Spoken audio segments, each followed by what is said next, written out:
আমাদের অনুমতির দীর্ঘ ২০ বছর পরে জনাব তারেক রহমান আমাদের কুমিল্লাতে আসতেছে, এটা আমরা অনেক আনন্দিত, অনেক উজ্জীবিত কুমিল্লার মানুষ।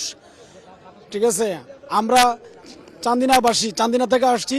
আমরা ডক্টর রেদওয়ানের হাতকে শক্তিশালী করার লক্ষ্যে আমরা এই আজকের এই জনসভায় জনাব তারেক রহমানের কে ধানের শীষ মার্কায় ভোট দিয়ে তাকে জয়যুক্ত করে করব ইনশাআল্লাহ। বিগত অনেক বছর পর, প্রায় ২০ বছর পর দেশ নায়ক তারেক রহমান আমাদের এই কুমিল্লার মাটিতে আসছেন এবং বিএনপির যে ৩১ দফা কর্মসূচি, এই কর্মসূচি পালনে আমরা সোচ্চার এবং আগামী রাষ্ট্রনায়ক হিসেবে কুমিল্লাবাসী এবং সারা বাংলাদেশের মানুষ যেভাবে তাকে গ্রহণ করেছে, আমরা ইনশাল্লাহ আশা রাখি আগামী ১২ই ফেব্রুয়ারি নির্বাচনে ধানের শীষ মার্কায় ভোট দিয়ে ইনশাল্লাহ আমাদের আগামীর প্রধানমন্ত্রী আমরা তারেক রহমানকে নির্বাচিত করব এবং কুমিল্লার সাথে আমরা ডক্টর রেদওয়ান আহমেদ সাহেবের নেতাকর্মী হিসেবে আমরা বিপুল ভোটে ধানের শীষকে জয়যুক্ত করে তারেক রহমান সাহেবকে উপহার দেবো ইনশাআল্লাহ, এই আশা এবং প্রত্যাশা ব্যক্ত করি।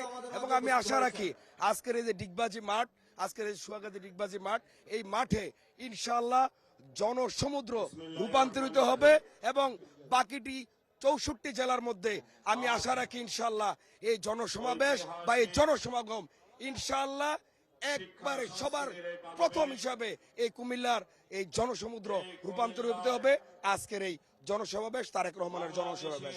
আমি আশা এবং প্রত্যাশা করি ইনশাআল্লাহ। দীর্ঘ ২০ বছর পরে তারেক রহমান কুমিল্লার মাটিতে পাড়া দিচ্ছেন। আমরা কুমিল্লার ০৭ ডক্টর রেদওয়ান আহমেদের পক্ষ থেকে ৪-৫ হাজার লোক নিয়ে আমরা কুমিল্লাতে অংশগ্রহণ করেছি দীর্ঘ ২০ বছর পরে আসাতে।